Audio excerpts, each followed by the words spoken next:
É isso aí, pessoal. E agora os novos estúdios aqui da Cris, o Marcel aqui conseguiu, a ideia dele era fazer parte de um projeto maravilhoso, esse aqui um belo estúdio. E vem aí o Pode Prosear, onde nós vamos falar de assuntos da Chaves Artistas, de Praia Grande, do Brasil e do mundo, né?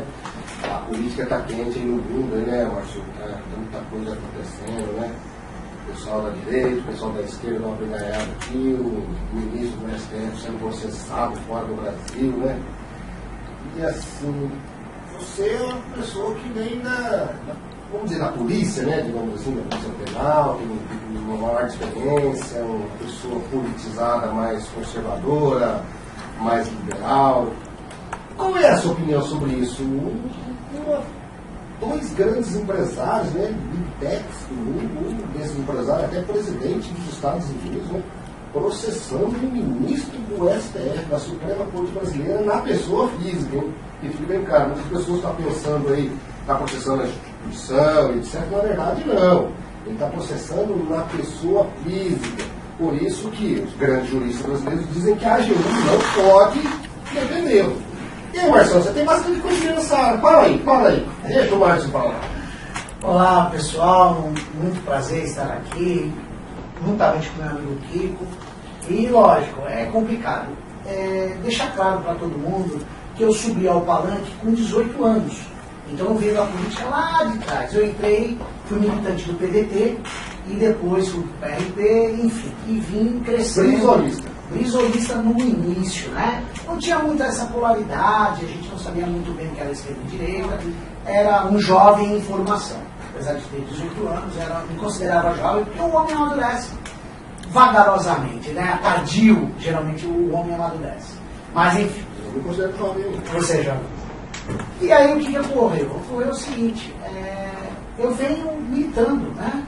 Aí nós tivemos agora a era Bolsonaro, que fez os jovens ficarem mais, como eu posso falar, mais espertos no conteúdo político, que ninguém ligava, né? Na verdade, quando era qualquer proposta política, quando era para falar com qualquer coisa que fosse política, a gente desligava o canal. Hoje não. Hoje a gente faz questão de ligar o canal, de assistir, de se inteirar sobre aquela situação política. E isso é muito importante, porque o povo está sendo mais politizado.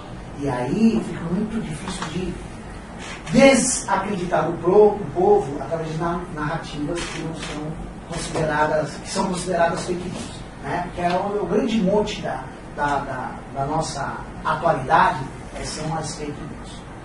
E aí o que acontece? O que eu acho? Eu acho que nós estamos numa era tecnológica muito grande, certo? Tá aqui, o podcast é um exemplo disso. A era tecnológica muito grande, e que isso vai ocorrer uma grande problemática para o ministro. Por quê? Porque nós estamos falando de rede social. E hoje tudo é muito baseado em rede social. É onde que eu acho que ele vai ser muito desidratado, além do processo que ele vai responder, ele vai ser muito desidratado a imagem política. E lógico, vai atingir o STF? Sim, vai atingir. Né? Porque são decisões que, em tese, são monocráticas, mas que também ninguém toma providência para regulamentar as coisas, né? Para que o direito penal, o direito constitucional seja garantido. Então, esse é o objetivo. Nunca na história do mundo, né, o ministro mais relevante do país, né, é processado, principalmente por empresas, empresas privadas, né, as grandes big techs, elas vieram para ficar mundo afora, né? Nós temos aí grandes exemplos, né? YouTube, Facebook, Instagram, por que não WhatsApp, X, né? Vieram para ficar e trazer informações. O grande problema do mundo é assim, como é que é feita essa informação? E um dos bate-papos que eu tenho com várias pessoas que são da área, né, eu falo assim, né? Os jornais da época, que não tinha as bibliotecas, não vou nem falar da televisão, eu vou falar dos jornais. Quando houve a ditadura no Brasil, na década de 70, a esquerda tinha um jornal que chamava O Pasquim. Ele não contava mentira, não, só falava a verdade. A Folha de São Paulo, né, todo esse tempo aí, só contou verdade. O Estadão, o Estado de Minas, aí vem para as rádios, né? Tantos apresentadores de rádio, né? A Voz do Brasil, e tantos programas políticos na rádio nesse decorrer dessas décadas aí passadas aí. Será que não tinha nenhum apresentador conhecedor de política no Brasil e no mundo que não errava? Pelo menos ele não mentia, né? Será que não tinha isso errado? A palavra fake news é uma palavra americana, né? Fake news, né? É um jeito que o brasileiro colocou para falar que a pessoa está mentindo, né? Está dando uma notícia falsa, né? Notícias falsas no jornalismo existe desde que o jornalismo é jornalismo. Sempre houve isso. Muitos jornalistas responderam até, né, processo, etc., por jogar notícias falsas para ganhar ibope, ganhar, né, hoje dizem curtidas, likes, né? Mas na época para ganhar ibope, né, ganhar conhecimento, para as pessoas conhecerem eles. Esses caras, e aí? Já fazia fake news atrás?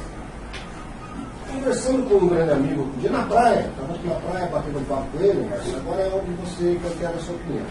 E esse meu amigo, ele é uma pessoa bem politizada, mas uma politizada de esquerda, né? Ele gosta do mundo assistencialista e tal, né? Um Almirzão, um abraço para você, Almirza, eu tenho certeza que você vai assistir o Almir. E ele brigou comigo dizendo que precisa regulamentar as redes, que não tem lei que puna, etc. Aí, Márcio, na minha opinião, tem uma lei que puna. Se eu vier a público, no Facebook, no Instagram, no YouTube, em qualquer lugar, e falar uma mentira sobre você, Márcio, uma mentira sobre uma instituição ou alguém, eu sou processado por calúnia, defamação, injúria, etc. Existe isso no Código Penal? Não, já existe a lei. É só criar, é só fazer com que ela seja cumprida e fazer as punibilidades da lei. Ah, mas não existe, porque tem que ser específico na internet. Não tem que ser específico na internet. A lei, se eu mentir, se eu falar mal, se eu caluniar, se eu defamar qualquer pessoa ou empresa, já existe a lei. Não tem que ser na internet ou ali. Essa é a minha opinião. Já está a lei ali.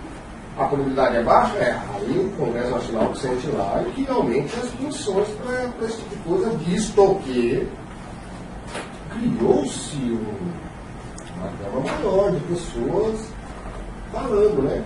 Sendo vistas, né? Sendo ouvidas, né? Com o efeito internet, com o efeito redes sociais. Então, Márcio, o Brasil é dividido. As pessoas às vezes não sabem que é dividido porque a direita está só ali vendo as coisinhas de direita, o cara de esquerda está vendo só as coisinhas de esquerda ali, e cada um monta a sua opinião e criou-se essa divisão política no Brasil, que na minha opinião é ruim. Então, assim, é isso, Márcio. Já existe a lei para punir? Eu acredito que sim. Eu acho que a lei ela é bem clara. Como você já falou, está no Código Penal, não, eu acho que não tem discussão. O que eles querem regulamentar, quando eles falam de regulamentação, é o controle. Aí é diferente. Querem controlar as redes sociais. E aí você sabe, o boom das redes sociais. O meteoro que é uma publicação na rede social. Né? Diferente do jornal, seria rodado, seria impresso, ou a TV até, que muitas vezes não consegue dar um fundo de reportagem, que é a grande procura e a grande busca. Então, veja bem, eu sou contra, realmente, a regulamentação. Eu acho que tem fiscalização. E o que está acontecendo no país, justamente que o STF aplicou muito, foi você ser censurado previamente. Isso que eu acho que não deveria ter acontecido. Porque quando há uma censura, ou quando há uma problemática sobre uma questão, você só elimina a questão. O resto, o canal, a rede, enfim, ela tem que permanecer. Agora, você desligar, por exemplo, uma rede inteira, você expulsar, por exemplo, o X, mandou cancelar porque descumpriu ordem judicial que não teve fundamento, pelo que eu entendi, né? A gente não tem acesso aos processos, então fica muito difícil a gente também dar essa opinião. Ninguém tem. Justamente. Aí, inclusive, quem está sendo processado. Então fica muito difícil. Mas uma coisa interessante que as pessoas esquecem, porque essa é a importância de politizar a situação, de fazer com que as pessoas lembrem o que aconteceu para poder falar, né? Besteira. O Marco Civil da Internet foi aprovado em 2015 no governo do meu exército. Aí já está todas as regras, do que pode e o que não pode na internet. Ou não foi aprovado esse Marco Civil? Aprovado, perfeitamente. Isso aqui agora para marcar o. É uma regulamentação. É um marco regulamentar do Marco Civil. Mas é verdade, pô. É isso que eles querem. Então, né? assim, a favor de regulamentar ou não, já existe regulamentação, já existe punições, já existe tudo isso. Qualquer coisa diferente disso, entendo eu, aí sim, que possa ser censura. Porque assim, eu sou jornalista, correto? A minha profissão é falar. No momento que você tira a minha fala, você tirou a minha profissão, você tirou a minha pão, você tirou o sustento da minha família. E não sou eu tantos um jornalista. Ah, mas existem os influencers, é uma nova profissão hoje. Então, cada um que pague pelo erro que comete. Você cometeu um erro, você falou errado, mentiu. Cada um que pague por isso. Ah, mas a punição é baixa. E aí? A punição tem. Sim. E outra, eu acho que tem que arbitrar qualquer punição pelo peso que a pessoa tem ou que a instituição tem. Dano causado. Lógico, tem que ver o peso. De repente, você fala, o Kiko é careca. Pô, o Kiko é careca, cara. Não tem, acabou. Não tem que discutir. Não, mas isso aí, olha, isso aí é uma discriminação. É complicado. Então tem que tomar cuidado com o que vai ser feito, com o que vai ser posicionado. É uma sociedade muito mimizenta. Nós estamos nesse caminho, né? Porque assim, eu quando eu era moleque, eu estudava na escola pública, né? Foi grande parte da minha vida na escola pública, até quase terminar.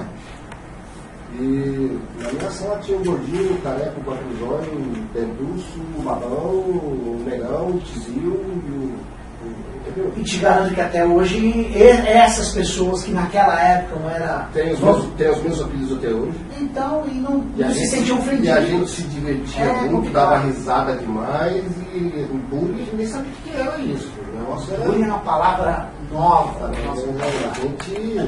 A gente resolvia tudo, era bolinhada de gude mesmo, entendeu? E era peão na cabeça, e pronto, acabou, e ia chorando pra casa, não podia voltar, eu tava abraçado, brincando e correndo. Já não tinha mágoa, não tinha aquela dor no coração, né? Hoje não, hoje é mimizento, você falou, é complicado. Hoje a sociedade sofrível, né? A geração, a nova geração, né? Então, eu acho assim, esse assunto do STF, desse processo contra o Bolsonaro, inclusive, que a PGR meio contra ele, né? O pessoal está muito ligando uma coisa a outra, dizendo que por causa do processo lá, eu estava aqui, estava no processo aqui, resolveu lá, agora a Câmara dos Deputados dos Estados Unidos, né? Passou na comissão lá, que se equivale a CCJ aqui no Brasil, sobre afastamento, suspensão de passaportes, entrada nos Estados Unidos de pessoas que cometam atos de censura de seus países. A gente diz que essa lei é a lei de Alexandre Moraes. Não, não é. Eles criaram uma lei para todos os países. Por causa do que dizem do lado da política brasileira, essa lei foi reforçada, foi criada por cima. Mas é uma lei que não foi feita para o Brasil, ela foi feita para o mundo. Qualquer país, qualquer pessoa que se intitule soberano, um ditador, ou que cerceie a população, vai sofrer as sanções dessa lei. Inclusive diz que tem sanções econômicas, de conflito de contas, etc. Olha só, eu como Reles Mortal aqui, morador da Baixada Santista, né, eu não sei a fundo o que acontece nesses processos, né? Mas eu conheço de matéria jurídica que é o seguinte: o processo começa lá no delegado, né? O delegado instala o inquérito, vai para o Ministério da Justiça, o Ministério Público vai oferecer a denúncia. O Ministério Público oferece a denúncia, e aí o juiz tinha as partes com as partes, e aí depois ele dava a sentença. Esse é um processo legal. Não é bem assim que está acontecendo no STF, né? Então eu acho que tem alguma coisa errada. Essa é a mera opinião minha de tudo que eu conheço, baseado nos estudos jornalísticos que fiz. Entrando nesse assunto, nós vamos lá falar de tribunais de exceção. Né? No Brasil, nós tivemos um tribunal de exceção em 1936, chamado por Getúlio Vargas, né? Para poder julgar os atos comunistas, as pessoas comunistas de 1935, das manifestações comunistas de 1935. Que tribunal de exceção é aquele tribunal que ele não é que ele não segue a regra, ele tem uma regra própria para ele, né? O tribunal de exceção mais famoso da história do mundo é o tribunal de Nuremberg, né? Que julgou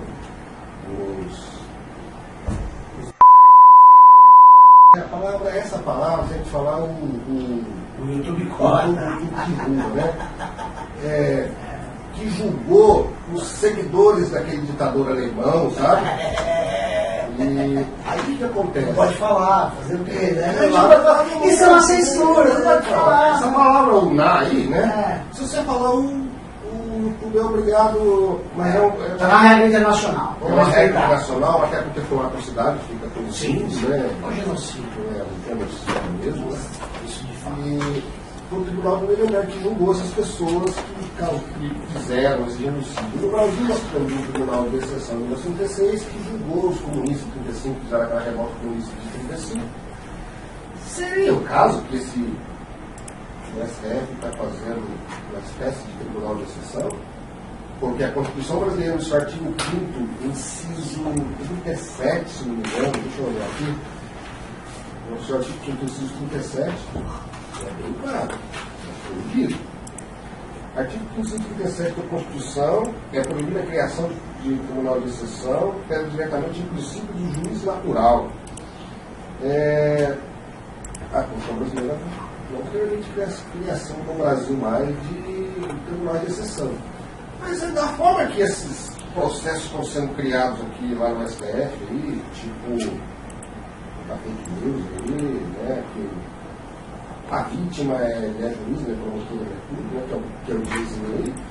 Seria uma espécie de tribunal de exceção? Porque sim, diante desses fatos, olhando com essa ótica, é quase isso, né? Não tem muito que sair desse escopo. Né? E quando você fala para mim sobre os Estados Unidos julgar ou ocorrer uma intervenção, vamos dizer assim, seja jurídica ou não, de outro país, eu vejo isso aí com muita atenção. Lógico que nós temos a soberania, né? O país tem que ser soberano. Mas quando empresas de outros segmentos, empresas internacionais ou multinacionais, como elas são chamadas aqui no país, elas são cerceadas de exercer, né, após aquele investimento todo, estabilizar, de se estabelecer no país. Elas são cerceadas de exercer exatamente o que elas vieram para se propor, e existe uma sanção contra ela. Na verdade, você está causando uma sanção num braço dela. Só que ela tem sede em outro país. É como se ferisse regras do outro país também. Apesar de todas as empresas multinacionais serem estabelecidas e respeitarem as regras do país. Isso é claro. Agora, só para concluir.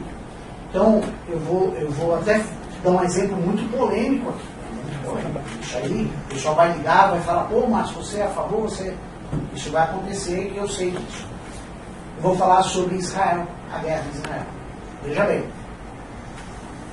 Quando um país, né, ou quando militantes de um país, seja ele o braço armado, o exército, ou o próprio país, o próprio governo, vai lá e ataca outro país, a opinião pública diz que esse país que está se defendendo está causando massacre. Será? Vejam que o povo de Gaza, eu não vou falar que é a população, mas sim o Hamas, que é o grupo que eles, né, colocam, eu não sei se pode nem falar a palavra, atacam esse país e querem que um país que se chama Israel não se defenda, não vá para o contra-ataque. Então isso não existe. É o que está acontecendo. Aquela faixa ali, do mundo, né? Do Oriente, né? Israel, Líbano, Irã, a Palestina, a Síria, né?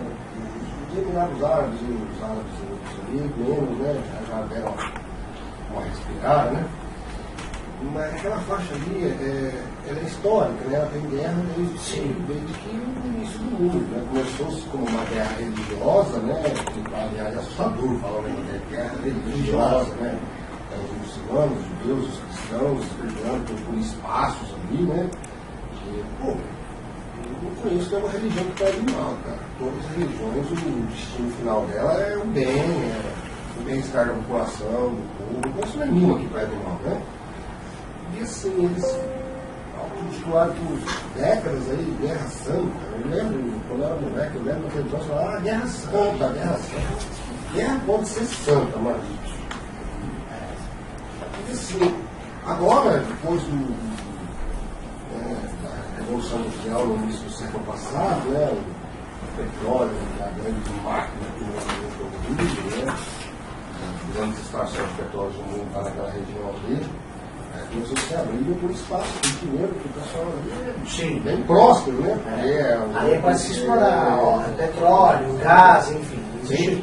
Existe um interesse ainda. Né? Mas eu dei esse fato, entenda bem, eu dei esse fato para demonstrar soberania, estado de soberania.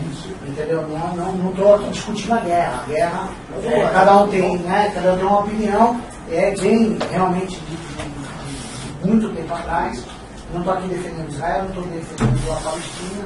É que assim, o grande problema na soberania nesse caso aí é que o Hamas, que vem dos palestinos ali, da região da faixa de Gaza, o Hezbollah, eles entendem que Israel não é um país. Eles acham que Israel não tem soberania nenhuma porque aquelas terras não são de Israel. Perfeito. Por causa do passado aí que houve, que os judeus foram perseguidos, inclusive pelo. Não dá pra gente voltar na história, mas também não cabe a eles exterminar um povo. Exterminar uma raça. Né? Eles querem exterminar os israelenses. Né? Os judeus. Mas o que aconteceu lá em Israel? Foram lá e atacaram todo mundo, mataram todo mundo. Essa é a questão. É uma guerra muito complicada de se comentar. Isso está polêmico. Isso é melhor a gente sentar e conversar no outro podcast. Não, eu só quis frisar sobre a soberania. A gente pode dar um exemplo mais limpo sobre o Brasil, a Argentina, os Estados Unidos. O Brasil ele é um país soberano, historicamente é um país que nunca teve problema com outros países. Sim. É o país do bem. Desde a independência do Brasil, nós tivemos aí 2 ou 3 guerras, Guerra do Paraguai, poucas, né? E mesmo assim porque fomos atingidos, e não porque nós queríamos. Então o Brasil, historicamente, ele não tem esse negócio de buscar a quebra de soberania de outros países, etc. Né? E os Estados Unidos, e também eu não me lembro de ele lutar contra a soberania de um outro país, desde que esses países estejam dentro de um contexto dos direitos humanos, dos tratados internacionais, etc. E a Argentina é a mesma coisa. A Argentina é um país que vem com outro crescimento, vem crescendo a Argentina, né? Vem saindo daquela bola de neve econômica. Você tem, o presidente Milei lá fez os plano econômico, umas atitudes meio pesadas, né, que a população sofreu no início, os cortes, fechar o Banco Central, meio maluco, né, tipo um corte de guerra, né, que o país acabou de sair da guerra, então, um corte de mais de 30%, mas está estabilizando. Mas ninguém, a momento nenhum, atingiu, brigou contra a soberania da Argentina. Entendo eu que o governo americano também não está brigando contra a soberania do Brasil. A grande briga aqui é o seguinte: as Big Techs são empresas americanas. Então, para você, dentro de um tratado internacional, para você processar uma empresa americana, o que você tem que fazer? Você tem que dar o processo, vai intimar ela semana para o Ministério da Justiça no Brasil.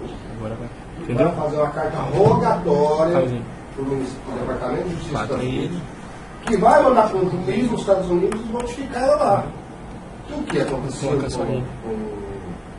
STF aqui? Baixou direto. Chegou, mandou um e-mail direto para a empresa lá e você tem que cumprir 24 horas sobre o que era de multa da aplicação do multa. Então, assim, tratados internacionais são feitos para ser cumpridos. Sim. Entendeu? O primeiro tratado que não foi cumprido foi o de Tordesilhas, né? Eu sei, né? Mas tratados internacionais não tem que ser cumprido. Tem tantos tratados de direitos humanos, de saúde, né? A Organização dos Estados Americanos, a OEA, vários tratados ali, que veio o Pedro Vaca, veio para saber sobre essa história de direitos humanos, etc. no Brasil, né? Então, tratados são para isso. Por quê? Por que o STF não cumpriu uma simples carta revogatória? Qual a sua opinião? Difícil. Eu não tenho entendimento jurídico para até opinar sobre isso aí. Eu sei o que eu vejo. Eu vejo todo mundo reclamar que o devido processo legal não está sendo aplicado. É o que eu vejo. A gente não, mais uma vez, nós não temos acesso aos autos, não temos informação de direito, apesar de ser do jurídico do sindicato. Mas, o que eu percebo é que existe uma quebra de regra. Tá certo? Então vamos trazer para o senhor.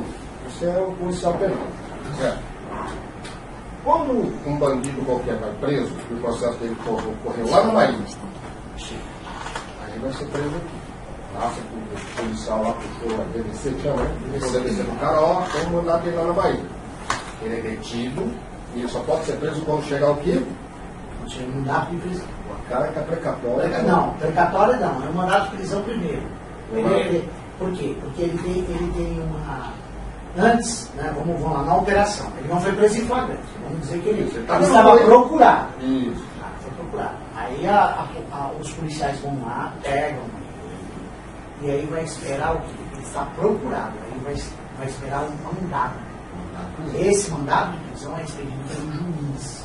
Da onde ele foi processado e condenado. E vem uma carta precatória. Aí, sequencialmente, no devido processo, aí é tudo por precatório.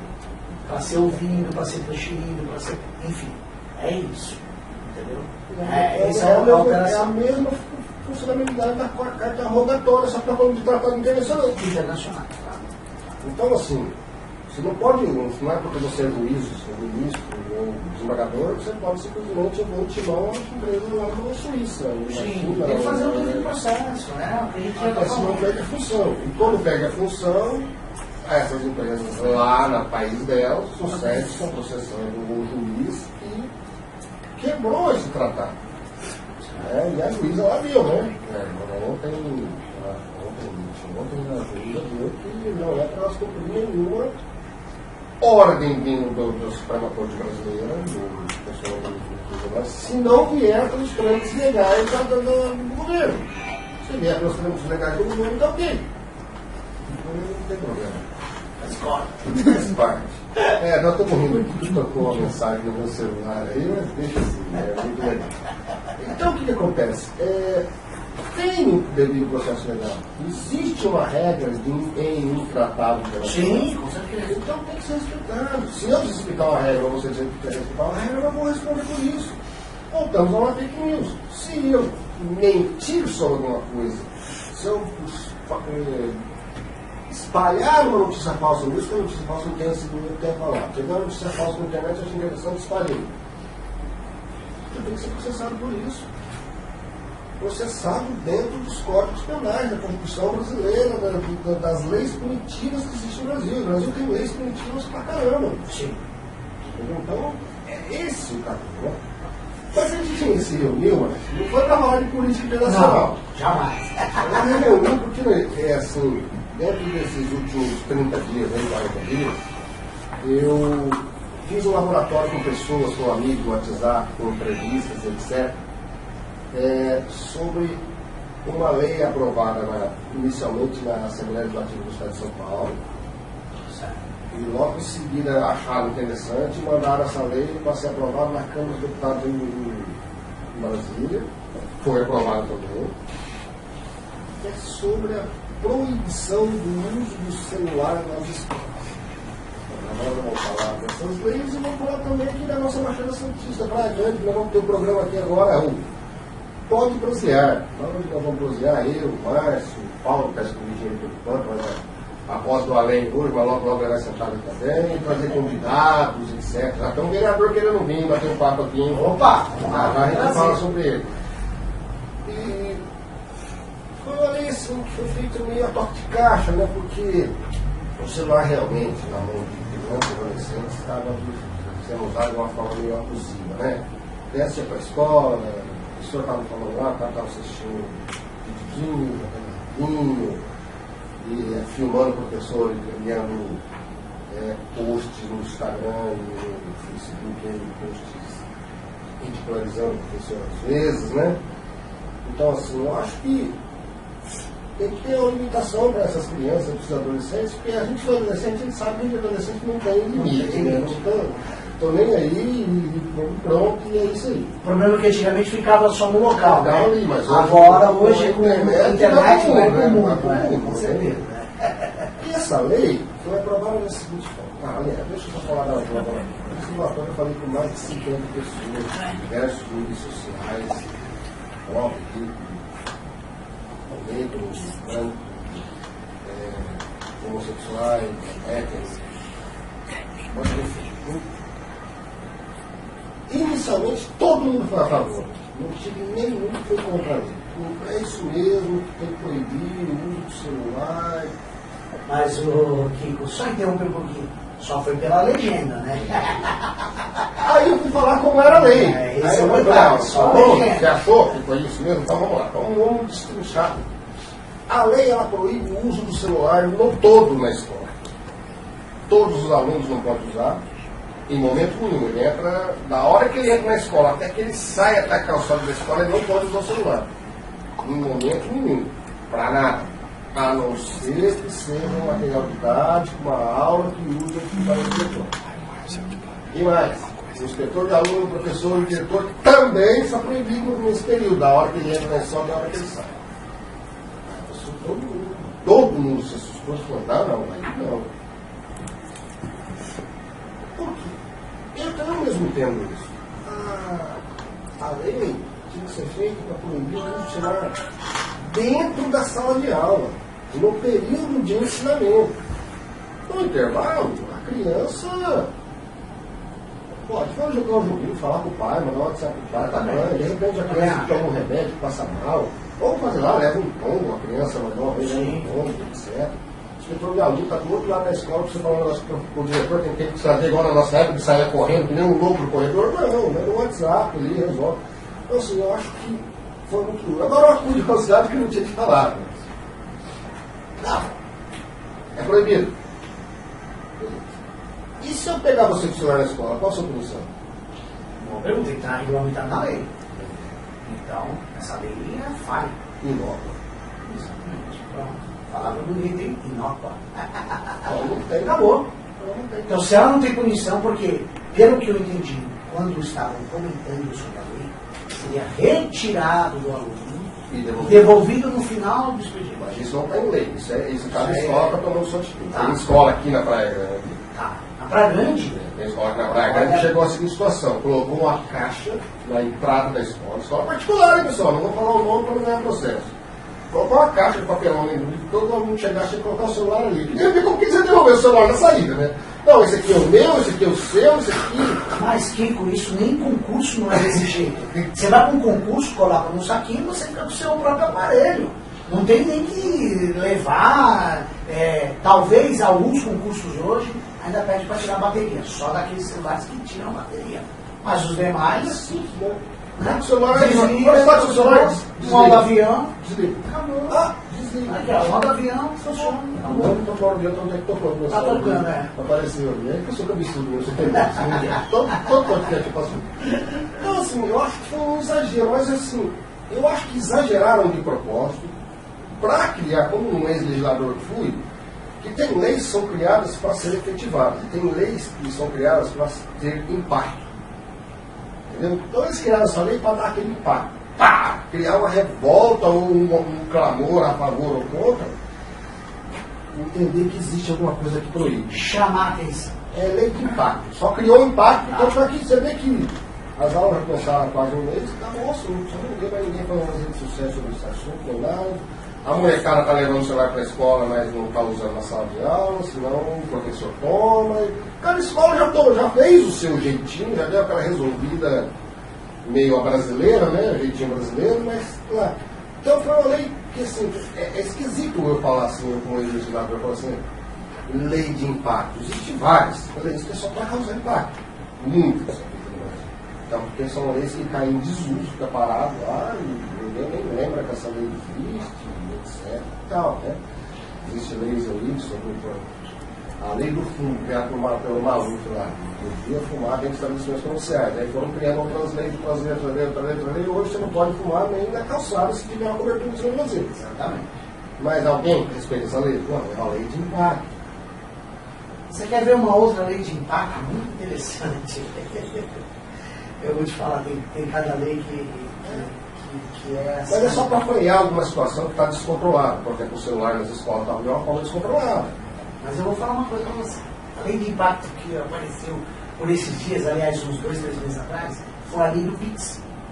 A lei do PIX, da tributação do PIX, da movimentação. Não era uma regulamentação, era uma normativa da Receita Federal, vamos lá. Então, mas ela está desde 2019. Ela está lá desde 2019. Quando o presidente falou que ia colocar em prática, aliás, pelo seu ministro da Economia, Fernando Haddad, Fernando Haddad, criou um impacto. Isso sim, criou um impacto, todo mundo ficou preocupado, como é que ia justificar os PIX, como é que ia fazer. Deveria ser natural e aí, só que vai atingir o quê? O mais carente, o mais pobre. O cara que é vendedor, o cara que é ambulante, o cara que movimenta realmente através todo o seu recurso no PIX. Mas é importante falar que essa normativa da Receita Federal, há momento nenhum, dizia que ia taxar ninguém. Então não ia ter taxa no PIX. Okay? Só que assim, e o grande problema que foi comentado na época, qual foi? É de que você fizesse transações acima de 5 mil reais por mês, que ia ser monitorado pela Receita Federal.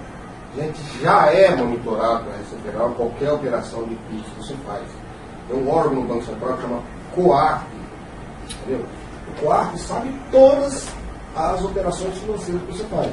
Se você fizer uma operação financeira num valor mais alto, o banco que você tem aqui, sei lá, vamos falar sobre propaganda aqui, do Banco, Itaú, Bradesco, Next, Inter, o banco que você tem aqui, acima era R$ 9.999, R$ 10 mil, né? Parece que mudaram esses valores. E é obrigado a informar o COARP. E se a Receita Federal tiver qualquer dúvida de você, ela joga você na malha fina e solicita seus dados ao COARP, que é obrigado a dar. Então esse monitoramento já existe, só que ele não é um monitoramento específico. Né? O COARP pegava as informações, guardava lá no Banco Central e pronto. A Receita Federal está na dúvida, joga você na malha fina, vamos investigar o março. COARP, me dá todas as informações dele aí. E ela fez assim. O que ia acontecer é que ia ser um monitoramento automático para a Receita Federal. Sem lei, só com a instrução normativa da Receita Federal. Fiz um vídeo, se pegar aí no canal do Prova, vocês vão ver aí. Eu falei assim, eu quero sim que a Receita Federal me cobre imposto de renda em cima desse monitoramento aí. Vou adorar. Por quê? Porque a Receita Federal não tem o poder de quebrar o sigilo fiscal e financeiro de ninguém. Se a Receita Federal faz isso no meu CPF, eu ia adorar, eu ia processar todo mundo lá, quebra o sigilo fiscal e financeiro, é uma legislação caprichada. Então, assim, é a lei de impacto, normativa de impacto, a loucura. O grande problema no Brasil hoje é que essa divisão de direita e esquerda, um bate de cá, outro bate de lá, outro bate de cá, outro bate de lá, e perde-se a responsabilidade com o país. Está uma loucura isso. Mas a lei está sendo feita para alguns. Ah, mas isso sempre foi, né? Eu falo, 2 pesos, uma medida. Paulo, eu trabalho com política há 30 anos, cara. 30 anos que eu achei esses malucos aí, cara. Aqueles malucos lá que se dizem devido veja à só, lei. uma frase quando eu era moleque, quando eu estava começando minha carreira lá, eu ainda estava fazendo faculdade, era o seguinte: todo político, para os amigos, tudo, para os inimigos, Nada. A lei. O desconhecido é a lei. A lei. Os inimigos é nada. Os inimigos nada e para os desconhecidos A lei. o rigor da lei. Então, as leis sempre foram feitas encaminhando, direcionando situações que interessam a grupos políticos. Não só no Brasil, não, no Brasil e no mundo, tá? Sempre foi, desde que o mundo é mundo, desde quando foram criados os legisladores, desde a Revolução Francesa, que é lá que começa, né? A direita e a esquerda, a clube dos girondinos, né? É aí que está a porcaria, né? A Revolução Francesa. Nós se apoiamos uma coisa e nem sabemos o que é. Só que assim, a Revolução Francesa era os empresários, os ricos, os colonos, etc., contra os camponeses, né? Que era a direita e a esquerda, né? Supostamente que eram os camponeses, né? Se você for ver por... Eu gosto de teoria da conspiração, eu tenho muita conspiração sobre a Revolução Francesa. Não vou até amanhã aqui, né? Não vou até amanhã aqui, mas assim, não tinha nada desse capitalismo liberal ali. Era uma coisa, era outra, entendeu? Não tinha nada de capitalismo comunismo, tanto é que o comunismo, a União Soviética, lá com o Stalin, lá atrás, né? Não tem coisa disso, é uma loucura isso, né? Stalin, o maior genocídio da história do mundo é Stalin, mentira. Agora é Chechistano, o Mongol, gente. Mas assim, é o que se vende, né? O Stalin matou gente pra caramba, perseguiu, matou, o comunismo e tal. Mas Gengis Khan foi implacável, ele matou inclusive as crianças. O Mongol, que também ali na Rússia também, é o maior genocídio da história do mundo, né? Acho que só ler um pouquinho, dar um vídeo aí pra... Mas Stalin perseguiu para implantar o sistema dele, o comunismo, etc. E tal. Depois vem o comunismo mais brando, que é o marxismo, etc. E tal. Uma hora a gente vai fazer um pódio sobre política. Aí você vê que o marxismo, o cara que fundou o mundo idealista, viveu na merda, vivia à base de doação, da sogra. Aí fica a questão, né? Karl Marx, ele era um cara, na minha opinião, um cara frustrado, né? Porque assim, ele criou o socialismo mais brando, né, o comunismo mais brando, que é o que nós chamamos de marxismo, né, onde ele pregava o que ele pensava, né, uma sociedade igualitária, né, todo mundo igual. Aí fala assim, mas o comunismo, o socialismo não deu certo em lugar nenhum no mundo. Deu sim, mas deu certo em vários lugares no mundo. O comunismo, o socialismo deu muito certo em Cuba. Muito certo. A referência, Cuba é perfeito, deu certíssimo. O povo pobre. Marx dizia que era uma sociedade igual. Ele não dizia todo mundo rico, ele dizia todo mundo igual. Todo mundo pobre não é igual. Entendi. Então você vai comer o resto. O que você vai fazer, o que ele pregava era uma sociedade igualitária. Todo mundo igual. Não interessa a sua situação financeira. Pode pegar a carta de Marx aí, pegar um Estado soberano, forte, que bancava todo o problema da sociedade, uma sociedade igual, todo mundo igual. O médico e o vendedor do picolé é a mesma coisa, tem os mesmos direitos, come a mesma coisa, no mesmo não importa, não tem classificação social, então, todo mundo igual. Deu certo, em Cuba deu certo, em Venezuela está dando certo, então, tá todo mundo igual. Você vê lá, do todo mundo passando fome. Rolex no pulso, arrancando a cabeça dos cubanos. Mas aí são os diretores, são os caras que. Tá fora da sociedade. Tá fora aí eles estão fora do. O Estado tem que ser forte, senão como que ele vai gerir o povo? Senão era mais fácil você praticar, como é que chama? Lá na época do. Esse pedaço eu vou cortar, senão vai dar uma luz. Tá ruim. Guardei, vamos continuar. Fala aí, Paulão, mas fala no microfone, Paulo, vai. Tô aqui tentando Paulão, lembrar. senta lá, Paulão. Não, eu tô tentando lembrar para dizer aquele cara da década, da época do Rio. Como que chama, mano? Bom, vamos continuar, que pode só 10 minutos. Agora voltando, a gente falou aí de comunismo, isso aí, né? Fala um monte de coisa aqui, né? Ele saiu do nosso mundial, que era a proibição dos celulares, nós saímos das leis, que é a lei de impacto, etc. Então, leis de impacto são criadas no Brasil e no mundo exatamente para causar aquele impacto momentâneo, direto, paulada, aqui, ó, para resolver um problema imediato. E essa lei estadual é de 2019 e a lei federal de 2023 só foi postas agora em prática. Exatamente, porque é uma lei de impacto. A lei de impacto não é para ela ser colocada em prática, é só para ela ser anunciada e criar um respeito. Criar, por exemplo, não existia nada que falava que podia ou não podia na escola, hoje existe. Então, se o moleque chegar lá e usar o celular de forma indiscriminada, o professor vai chamar o diretor, ó, vai chamar o pai, tomar o celular, levar uma dúvida, tal, uma advertência. Agora, dê um certo poder para as pessoas que deveriam ter poder. Eu acho que os educadores perderam muito poder de sala de aula. É sim. Que educadores? Professor, alguns. Desculpa, professor. Eu também sou professor, né? Meu, no Brasil tem excelentes professores.